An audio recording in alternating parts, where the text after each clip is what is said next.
This is the story of a silent revolution that affects every person on the planet. It's about how we've become complicit in a deal that's reshaping our world. 20 years after its creation, the World Wide Web offers us unprecedented free access to information. The benefit of a freely available source of all the world's information that literally touches every human being who can get anywhere near an internet is phenomenal. The web is about connecting humanity. All right, the web is humanity connected. But the web's gift comes at a price. We pay in a commodity perhaps more precious than gold, with intimate information about ourselves.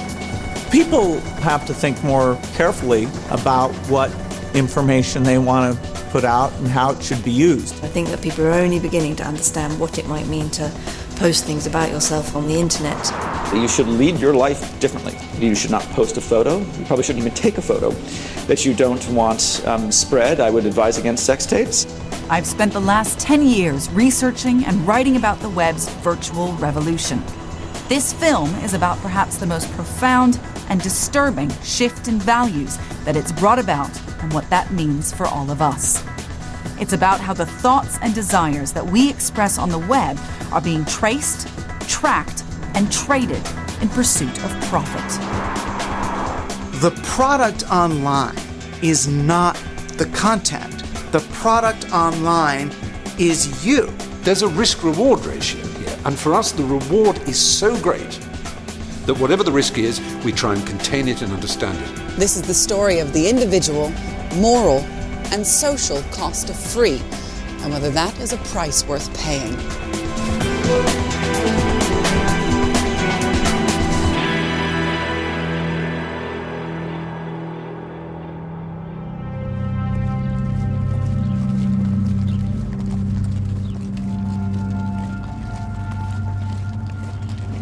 This is West Point. For over 200 years, the academy here has trained United States Army's elite military leaders. This is where MacArthur, Eisenhower, and Schwarzkopf all learned the art of war. In the 21st century, cadets are being trained not just in battlefield tactics and grand strategy, but in how to deal with a threat much closer to home. The web is now part of their curriculum. You've all heard of Trojans? It basically puts your computer under the control of someone else. Lieutenant Colonel Greg Conti wants his cadets to understand how the web makes both governments and the people who use it exceptionally vulnerable.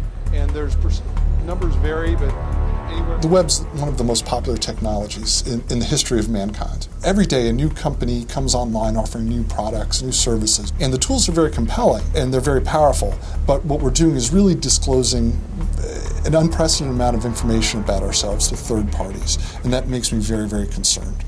Digital information is slippery, and once it's out there, it moves, and you can't put the genie back into the bottle once it's out there.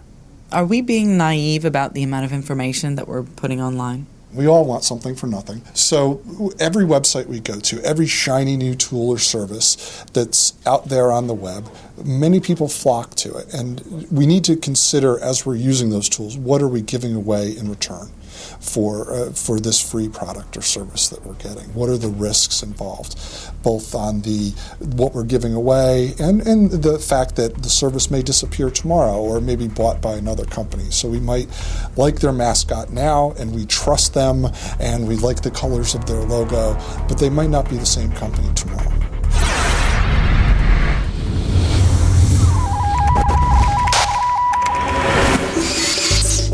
"20 years on from its invention, the web confronts us with a huge dilemma that's only now becoming fully apparent.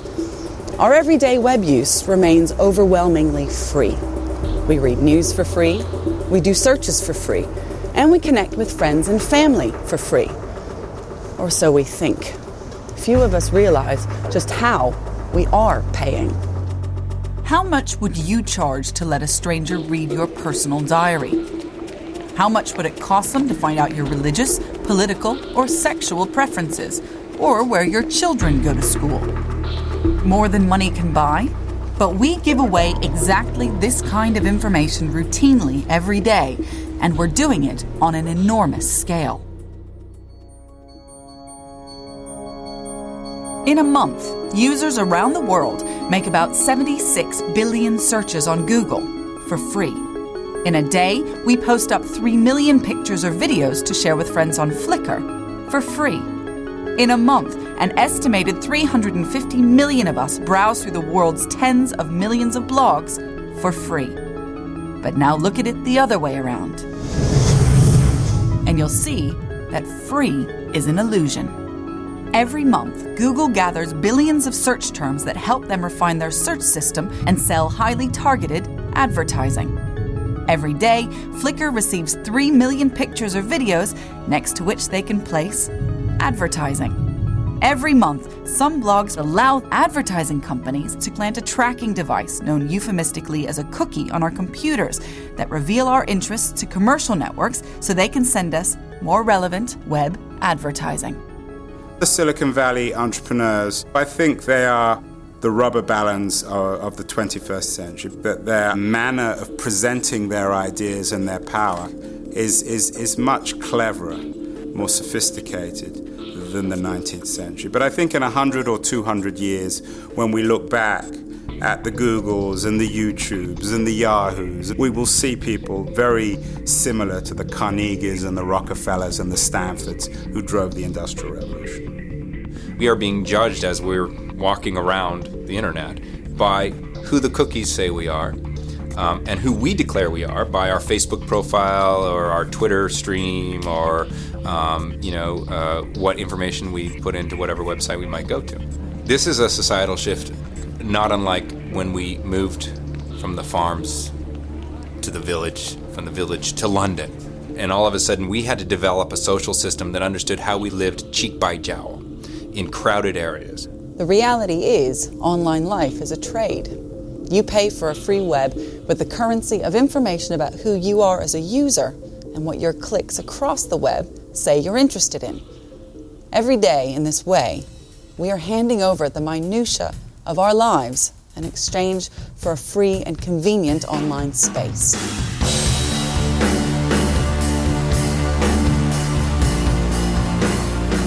To understand how we've become consumed within the web, we need to go back 16 years and look at big business's early attempts to colonize the online world. A story that begins bizarrely with a pizza. In 1994, Pizza Hut pioneered web commerce by taking orders online. It was called PizzaNet.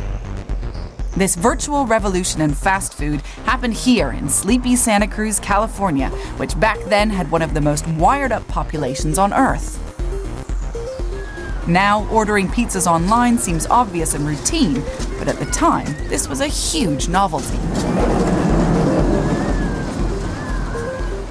What becomes clear when talking about PizzaNet is the incredulity with which people treated this new innovation. I mean, it even made the front page of the business section of a national newspaper. As recently as 16 years ago, people just didn't know if online commerce would work or not. The web had originally been created by scientists who wanted to share information between themselves. Commercial data traffic was outlawed. Back then, the web and money just weren't seen as things that went together. The spirit of the web, the beginning, was of people working, as it were, under the bedclothes with the light on. People working after other people had gone home and installing a web server, sending me an email saying, oh, by the way, at the end of work today, I installed this web server, I put some photographs on it, hope you like it. It seemed like a brave new world. It seemed like a new democracy. It seemed like a new way of people coming together. There was this other dimension to human experience, which is really hard to relate to today, that had nothing to do with money. But by 1994, the United States Congress had lifted the injunction on web commerce. The web was suddenly open for business. People were now coming online in numbers. They still expected a free space, But commerce saw a new opportunity to make massive profits.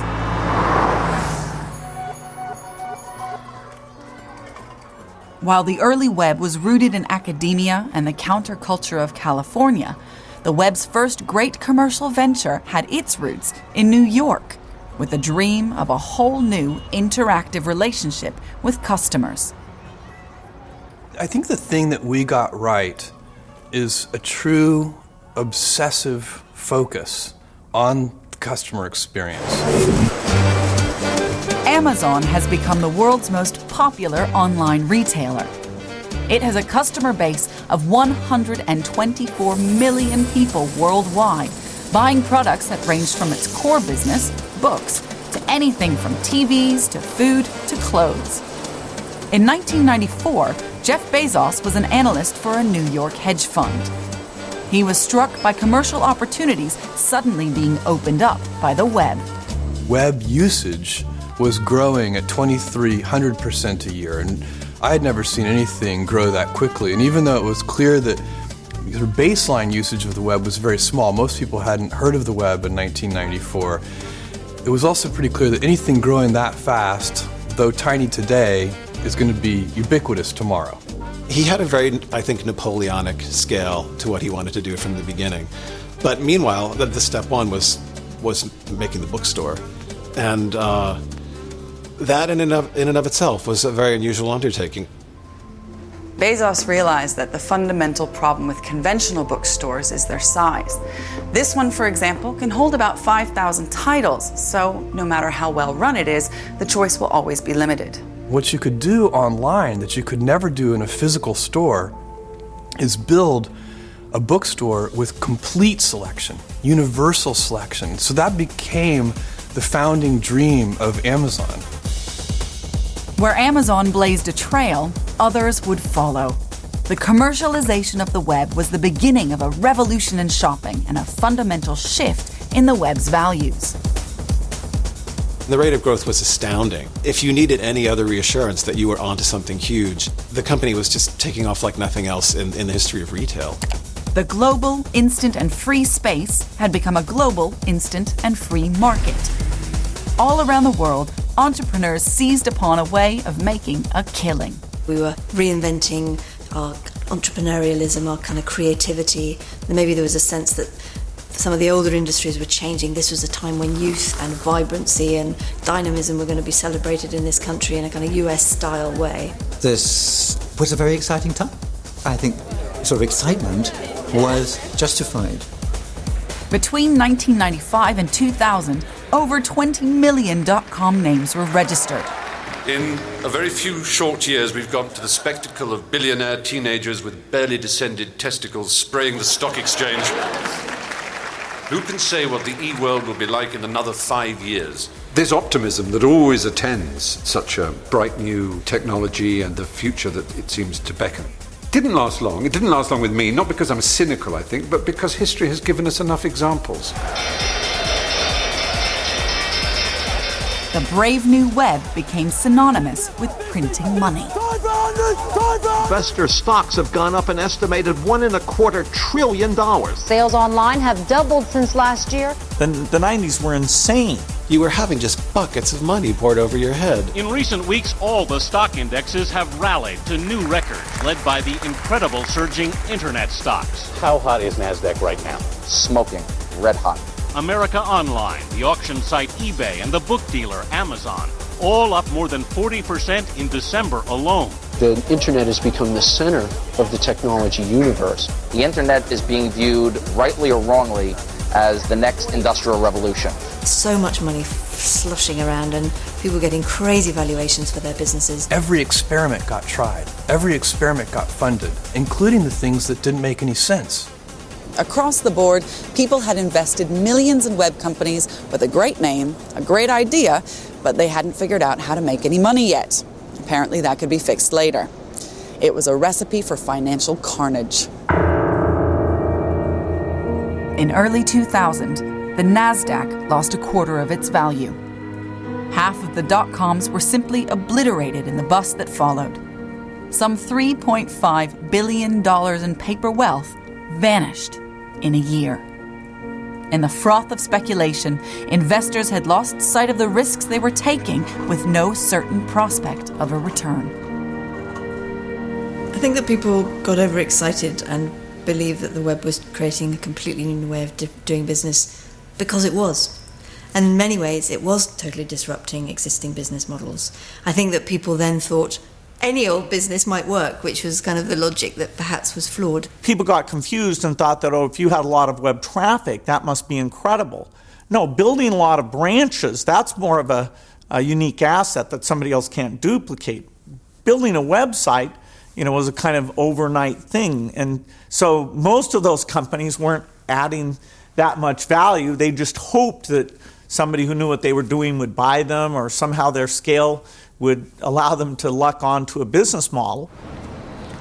And yet, the dot-com boom had drawn millions of new users onto the web and made it mainstream. And companies had learned the lesson that it simply wasn't enough to create online versions of traditional shops. They had to rethink what the web could do that would allow them to make a profit. Today, there is a company that has worked this out better than anyone else. Its origins are true to the ethos of the old free web, and yet it's become one of the biggest money-making machines in history. It's changed what it means for all of us to be online. This company learned to make money from the web, but in doing so, it turned its consumers into commodities. How? By transforming our innocuous and apparently free search for information into an enormous money spinner. This company is Google, and it's turned our curiosity into its gold mine.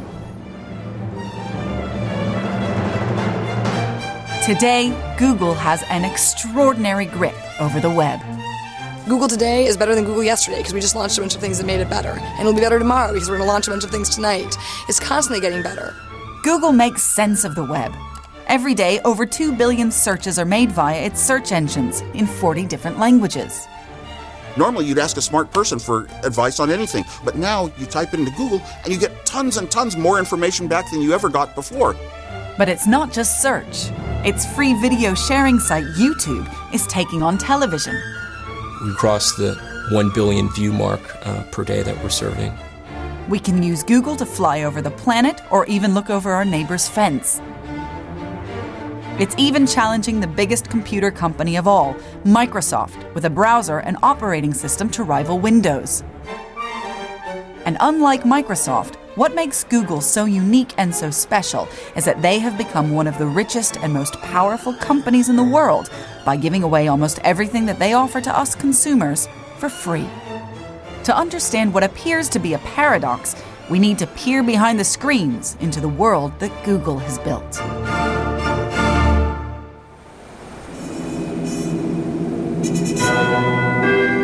This is the beating heart of Google. At data centers like this, Google stores information about the web and what we search for. In the last quarter of 2009, Google made over $200 every second from the transactions that passed through data centers like this. Its net profits for the year was $6.5 billion. And that money comes from advertising, tailored around information that we give Google. Every time we use Google, we help them make money.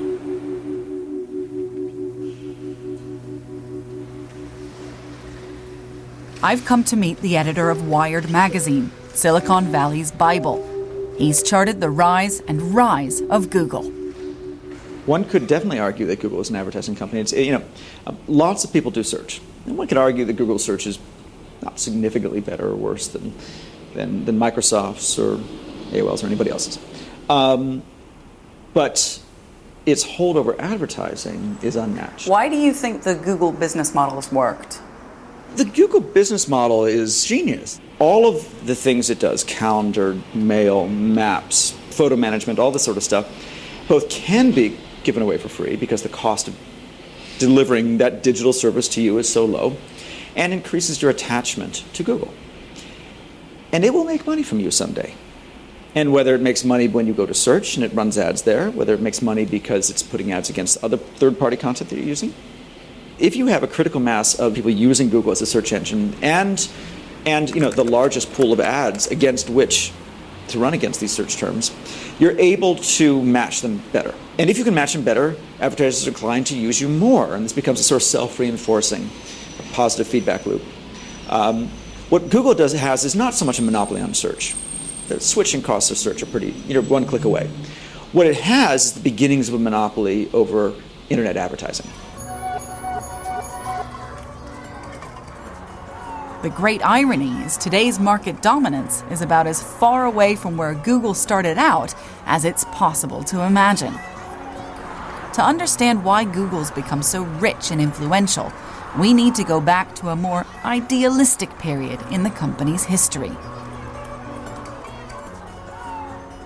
Like the web itself, Google began as an academic dream.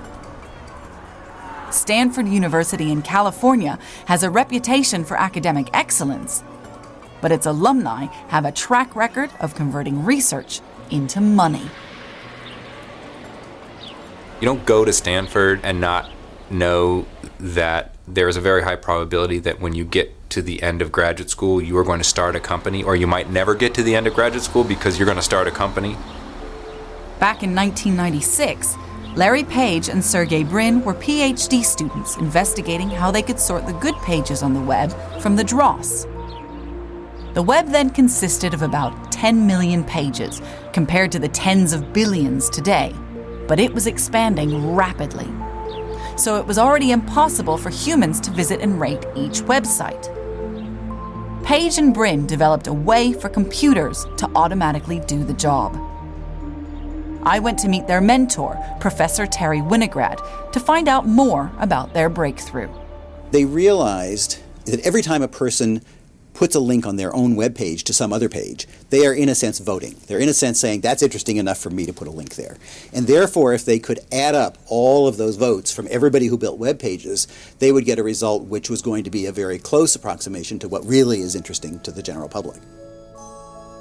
Page and Brin devised an algorithm to calculate links between pages on the web.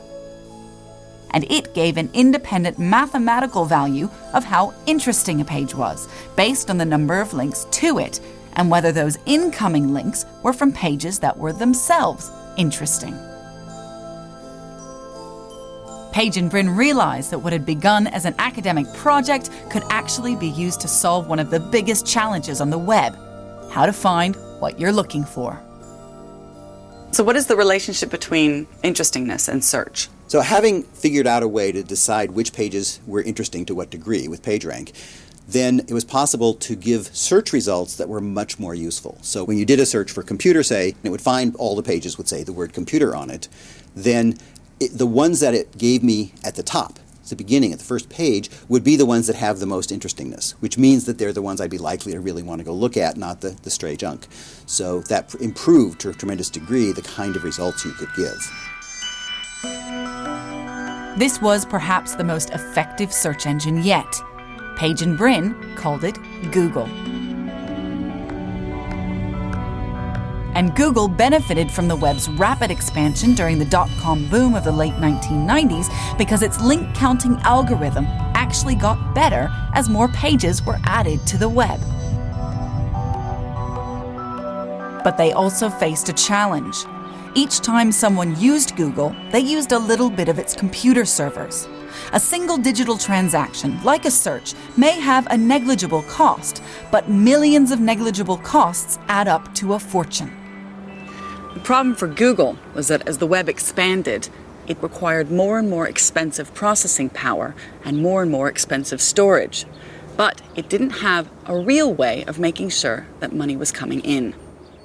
Larry would come back for advice now and then. He'd just come to the office and we'd have a chat, and we'd talk about the technology and what they were building, and it was all great. And then I'd say, well, but how are we ever going to make money with this?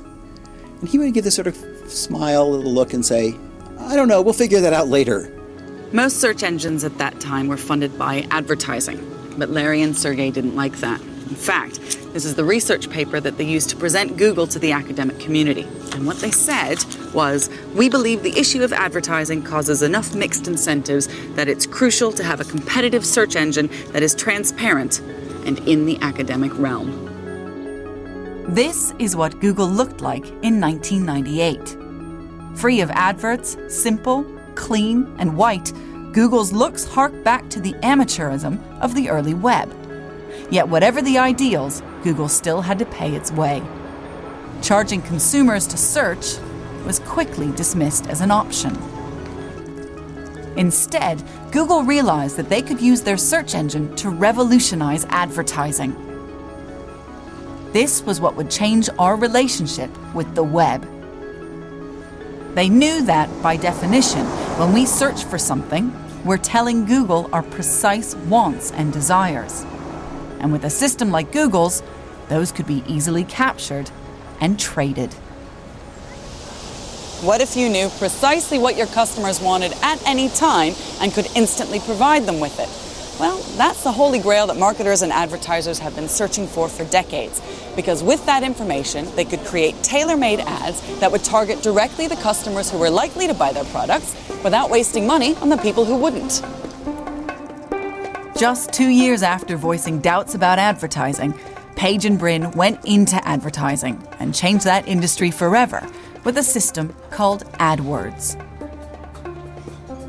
Type in a specific search term, and specific adverts appear in 2 sections of the Google page. Now, if you click on one of those adverts, money flows straight to Google as the advertiser pays for your traffic to their site. For the consumer, it's as simple as that. But what makes this special for advertising companies is that it's so targeted. A selling process initiated by a consumer looking for something in particular. Unlike the failed .coms, AdWords seem to be the perfect marriage between what the web can do and what consumers want. The first rule of the internet is that you can speak to each individual as though they're a different person. It's not a broadcast mechanism, it's a narrowcasting mechanism. And what AdWords is it's a single ad to a single person every time. It's catching people in motion. It's catching people who are already in motion towards something, already goal-oriented, already halfway there. Through targeted advertising to consumers, Google, and ultimately the web, had found a way to pay for itself. But Google's ambition ran even deeper than money. Page and Brin wanted to transform the web itself. They built into their advertising machine the analytical insight of their search engine. And crucially, this was what cemented Google's influence on the web. Their goal was to filter for consumers relevant ads from the irrelevant ones. So every time you activate AdWords by searching on Google, it unleashes a chain of events which can be illustrated like this. Let's say a car company wants to see their ad appear at the top of the page when someone searches for the words new car. They tell Google the amount they're willing to pay to make their advert appear. The process is actually an auction, so lots of companies might be competing for the top spot. But Google doesn't necessarily give the top spot to the highest bidder. It judges ads based on how relevant they are to the search and a range of indicators of the quality of the advertising company's website. In simple terms, P, the price the winner pays, is related to the value of bid multiplied by quality. This gets top billing. In this way, Google doesn't just rake in profits, but positions itself as a powerful arbiter of quality and relevance online. Google will make the entire world's information available to you, and occasionally will show you some advertisements. If you want to click on those ads, there might be something very valuable for you to click on, but you don't have to. I think that's the trade. AdWords is what made Google the dominant player on the web. And very quickly, the rest of the web fell into line behind this model. Offer your products and your services for free while funding it behind the scenes with highly targeted advertising. Now, the irony is that this ultra-capitalist model requires that the web stay true to its non-capitalist roots. It has to remain an open network, easy to search, with no pay-per-view, and no areas that Google can't go. This open vision of the web also requires us users to play our part, consuming the eye candy in a virtual sweet shop of free content. The longer we're online, the more attention we pay, the more information businesses of all kinds can capture, and the more advertising they can sell. The product online is not the content. The product online is you. The product online are the eyeballs looking at that content and as much information about how to influence the hands connected to those eyeballs as possible.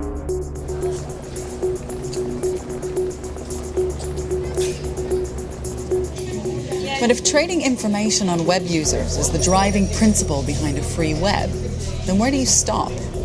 Where does the boundary lie between our rights and the search for profits?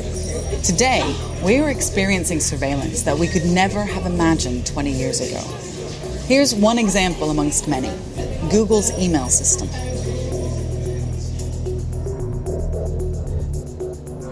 Every time you send a Gmail, it automatically scans the text inside to find keywords that might reveal what it's about.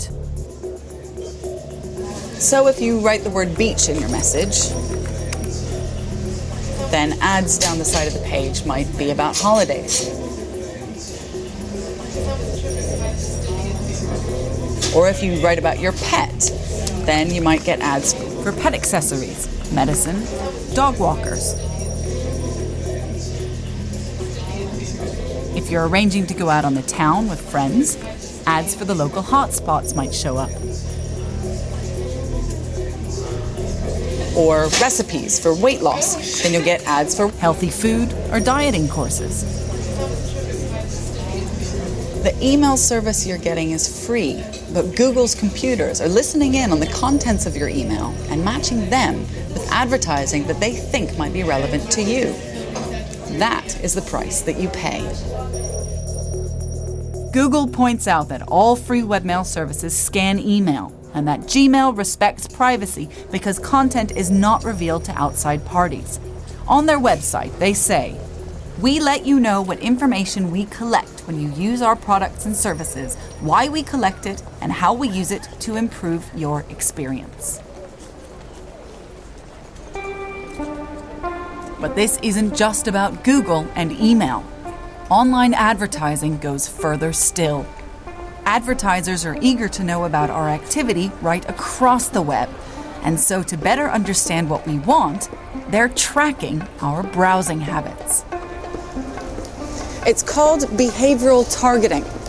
Think of it like going on a shopping spree and accumulating lots of bags. When you buy something, you become laden with bags. The branding on the bags quickly gives away to onlookers where you've been and what types of things you've been buying, and what you're likely to buy in the future, all of which is very valuable to advertisers. This is how the online version of that works. When we visit a site that contains advertising, the advertising company's server sends back at us a cookie, a tiny file that identifies our computer uniquely. Now, as we surf the web, the cookie, in effect, tracks where we go, registering our interests with the advertising company. They then target adverts more accurately. Visit a car site, get car ads. Visit a travel site, get travel ads. It's that simple, yet also for many, deeply worrying. By monitoring somebody's web behaviour, you can build up a picture of who they're talking to, what they're reading, what they consume, and that can be an incredibly intimate and potentially powerful profile of somebody's life. Many of these judgments can only be quite poorly made out because they don't know the context you're in. So if somebody's looking up material on cancer, Is that for me? Is that for a friend? Is it for a piece of coursework? And of course, real decisions can follow from that. I'm really not so vexed by behavioural advertising and targeting. I think that as long as it's transparent at some level and you, the consumer or the user, have the ability to find out what is being kind of used to your benefit, your supposed benefit, then I feel quite relaxed about it and actually think that it can be an exciting leap forward. So, we've seen that we pay for web search through being targeted with advertising. We pay for some email systems by having our emails scanned for advertising opportunity. And we pay for browsing sites by being tracked through cookies. Consumers are becoming the consumed. We are watched and traded. If this wasn't enough, web commerce seems to be evolving one step further and perhaps in a more troubling direction. It's attempting to bury itself deeper in our minds, to try to shape what it is that we want before we even know that we want it. And this is where the old .coms come back into our story. Like Google, today many online retailers have got clever in collecting and analyzing information on their customers. We study your past purchase history and then use that in a statistical way to make predictions about what other things in this massive catalog of products that you might be interested in. What Jeff Bezos is talking about is a whole new level of interaction with customers and something that's defining the new commercialized web: recommendation engines. As you start looking for cameras, you start to see people who clicked, who looked at this also looked at that. People who bought this, people who clicked at this bought that. In the course of your clicking, the service becomes more useful to you. One way to think about that is we're sort of redecorating the store for each customer who walks in. If you think about a physical store, that would be impossible. You can't run around and rearrange the furniture and put the products that particular individual customer might like most up front. Very, very difficult. But in an online store, of course, you can do that. You can redecorate the store for each individual customer. You can help people find things that they might not have ever been able to find any other way. Recommendation engines enable businesses to constantly personalize their offerings to match our interests and behavior. This intimate knowledge of customers gives web companies a head start in competition with real-world retailers.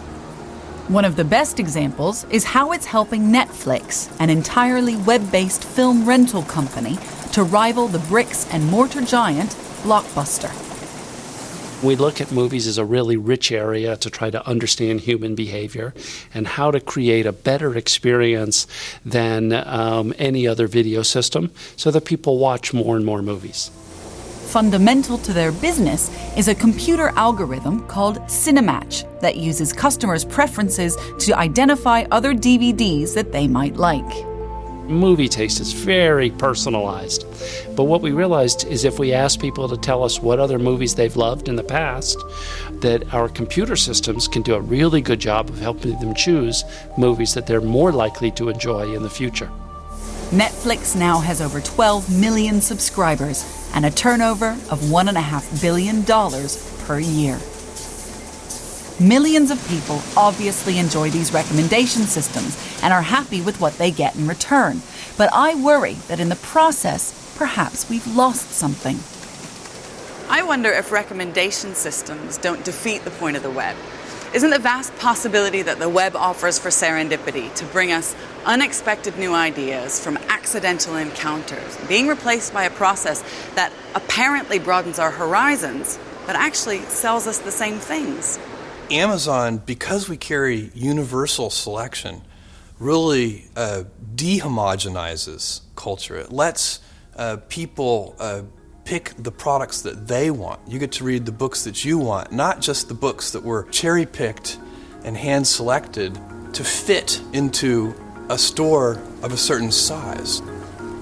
But just because the web now enables us to choose from a vast selection, that doesn't mean we actually take up the opportunity.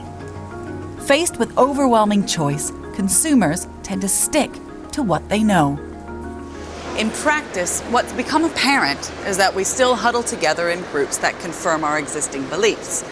Now, for companies who want to sell us things, manipulating that little aspect of our psychology means massive financial returns. Some of the chance and some of the spontaneity has to be ironed out of the system for it to work. I mean, it's not a randomizer. I mean, it's doing something very deliberate. It's doing a kind of collaborative filtering, as it was called early on, and it's finding patterns, and it's trying to use those patterns to sell you something. Recommendation engines are very good at figuring out what people like me would do and telling me what that is. So I can then find out what people like me do. I can become much more like a person like me. We are 100% about trying to improve our consumers' enjoyment of movies. And we help them get the movies that they're going to laugh at most, cry the most, love the most. It's all about pleasing the consumer. And if that narrows, that's fine. If that broadens, that's fine. Recommendation engines, by telling me what people like me do and encouraging me to be like a person like me, they help me to become more prototypically one of my kind of person. And the more like one of my kind of person I become, the less me I am, and the more I am a demographic type.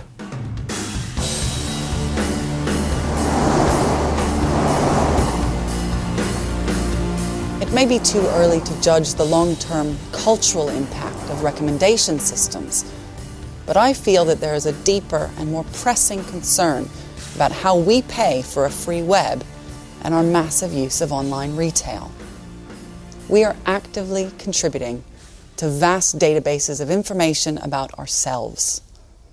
16 years of web commerce has utterly transformed what privacy means in the 21st century.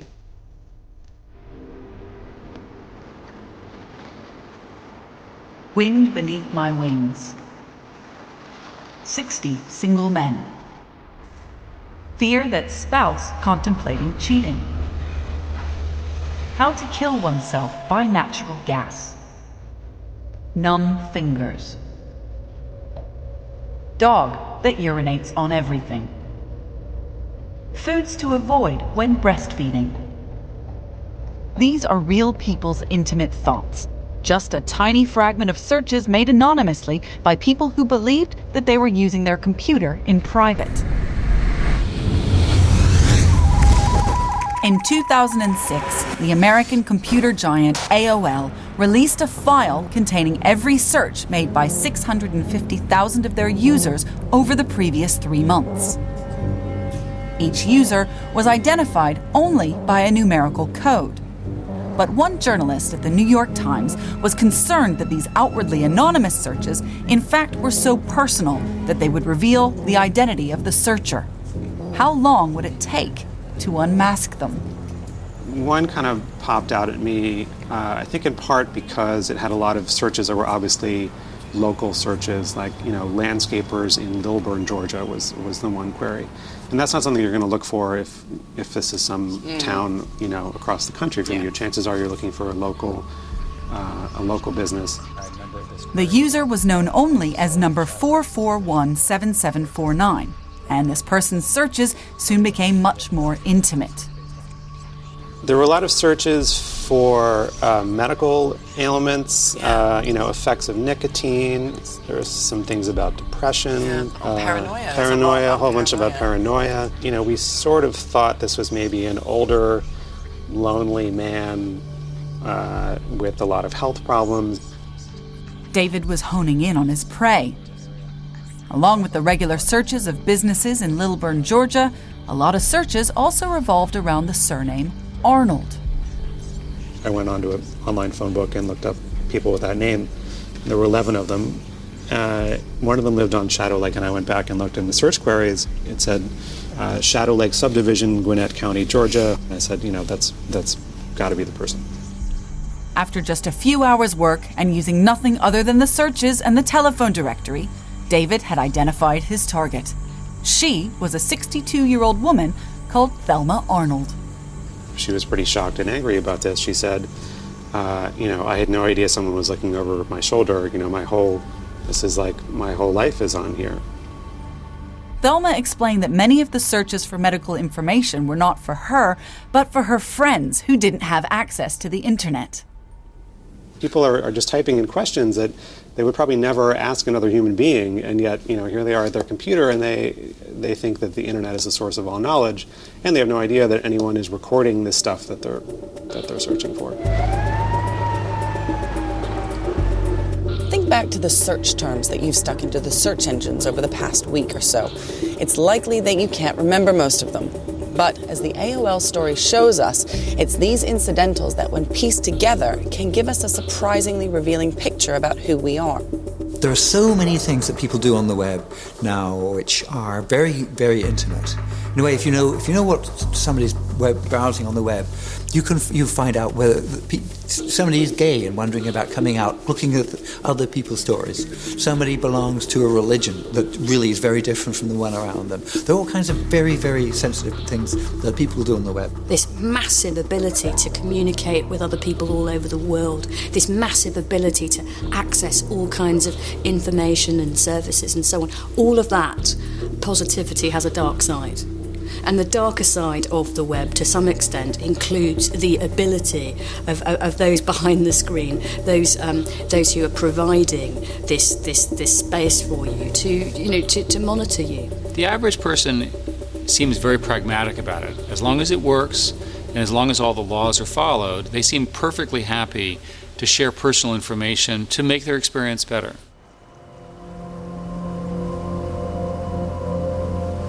Eric Schmidt is right. We consumers of the web voted with our feet. We're complicit in the deal for free. Our complacency is illustrated by a little-known but quite revealing slice of web history. In 2005, a non-profit organization called the Attention Trust tried to reassert our ownership of data that we put on the web. It sounds like a no-brainer, doesn't it? The kind of thing that would be taken up by millions. I went to meet one of the founders, Seth Goldstein, to find out what happened. There's all this attention data that we're producing now online. We're spending more and more of our time online. We're spending more of our time doing social things, online. How can we claim ownership of it? So they created a piece of software that anyone could download and plug into their web browser that would automatically store a record of our activity on the web. Crucially, we owned this record, not the Attention Trust and not Google or anyone else, and only we could exchange it with others on our terms. The result? Well, very few took up the technology. Attention Trust failed. Do you think that we're perfectly happy in this trade that we're engaged in? I don't think people know how they feel about it. So when you say perfectly happy, it's like, well, they've looked at all the alternatives and like, no, I'm happy. I think if you say they're perfectly dumb about it, dumb and happy, or sort of happy and naive, yeah, that's probably more like it. It's just not that important to them right now. There's no clear cost. Are we simply sleepwalking into surveillance rather than thinking about the amount of information we give up on the web and how that might come back to us later? There are a lot of sort of social critics who say this is exactly how you devolve into, a fascist state or a socialist state or a dictatorship, which is you invite it in and ignore the consequences, and all of a sudden it's 1984, and I think there's some merit in that. An Orwellian future may seem a little far-fetched, but as masses of data about us is stored up on the web, the issue isn't so much who owns the data as who might own it in an unknown future.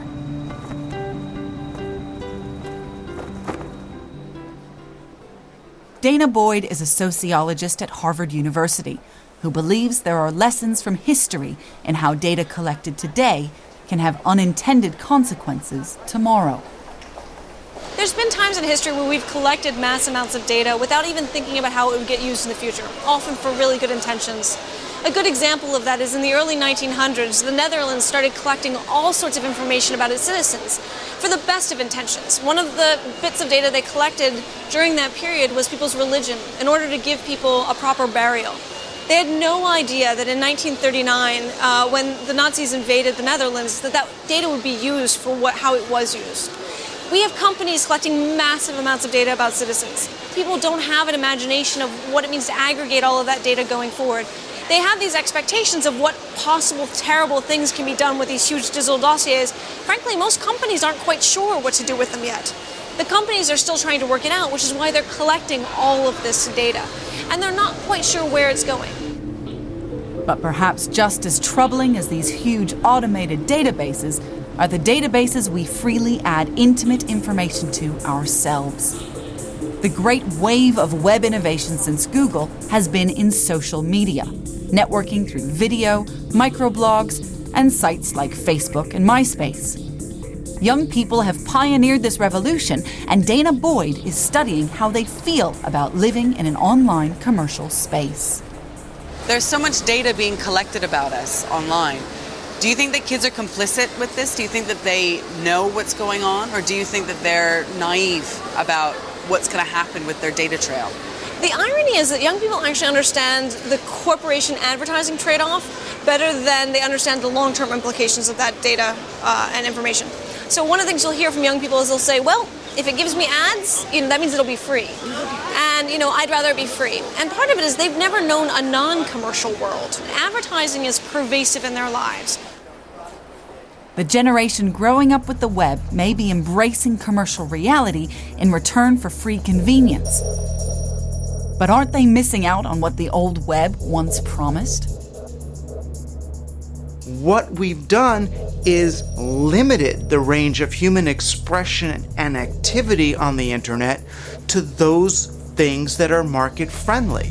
Look at the devolution of people's personal presence online from the quirky, individualistic, highly personalized websites, the home pages of the HTML mid-90s, to the now utterly conformist and rigid profiles on something like MySpace and Facebook.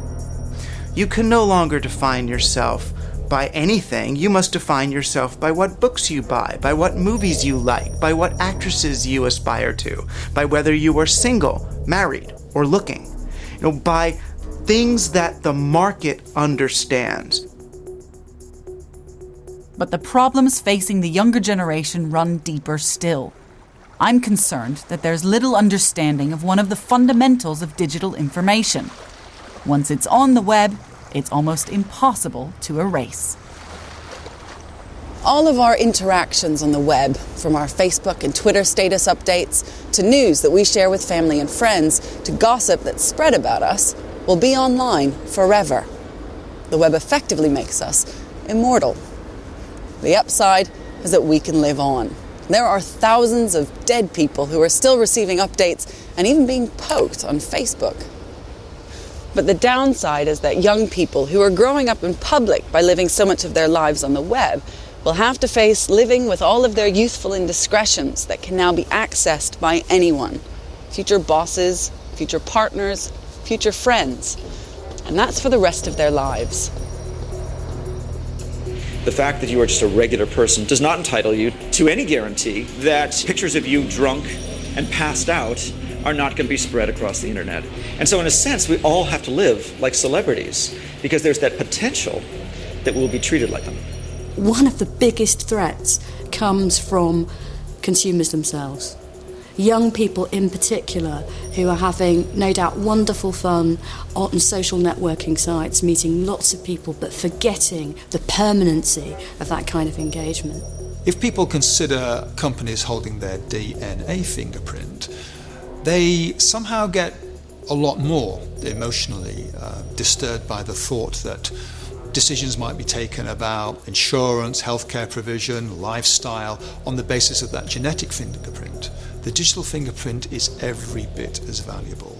Do you really want these intimate details about yourself to be available to so many people? And will you feel the same way about what you did last night, not just in the morning, but 40 years later? We have seen how we are all trading a little bit of our privacy each time we search and network online. In return for a free web, our privacy has become a commodity. We are economic units in what has become the new commercial frontier. We've entered this deal in many cases unwittingly, perhaps because a deal just isn't the experience that we think we're having on the web. On a computer at home or commuting with our mobile while traveling, we feel we're in a closed, private bubble. But the reality of the web's open networks is that we are in effect always public. What we do on our computers has the potential to be seen, analyzed, and used by others all around the world. The web disrupts our sense of public and private space. We're not just transacting with one computer, we're actually having a conversation with a multitude of computers across the globe, and we're being watched. That is what makes this such a revolution and the dawn of a new era. Some genies, when they're let out of a bottle, can cause problems, and they certainly can't ever go back in the bottle. When cars first arose, people were horrified at the deaths on the road. Horrified. They couldn't believe it. I mean, there were hundreds of people being squelched every day. It was grotesque. And if you just braked in a car at 30 miles an hour, you'd kill yourself on the steering wheel, you'd break your neck. People were dying all the time. Did they say, oh, that's it then? We can't have cars. Sorry. In the same way as if someone says, actually, these mobile phones do give out microwaves, and they will give you brain cancer. And we're going to say, oh, well, that's the end of that technology then. Not on your Nelly. There's a risk-reward ratio here. And for us, the reward is so great that whatever the risk is, we try and contain it and understand it. I don't like this extremist view that the web is suddenly a danger zone where unpleasant people can more easily find their vulnerable targets. That's the extremities, as it always has been in every society, and as long as you educate to make people safe, I think the bulk of what happens in the web is interesting, exciting, supportive, fun, entertaining, and magic. Paradoxically, what makes us exposed as never before is also what makes the web such a magical opportunity to share, roam, and nose around in the riches of human knowledge.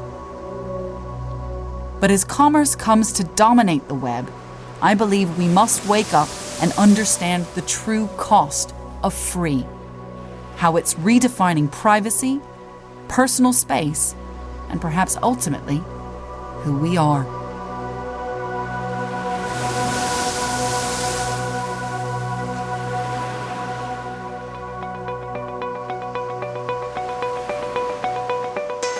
How do you feel about your privacy online? Join the debate at bbc.co.uk/virtual revolution. And follow the links to the Open University for more from those reshaping the web and the world. Next time, the impact of the web on how we think and how we relate. How our kids are becoming, for better or for worse, the Facebook generation.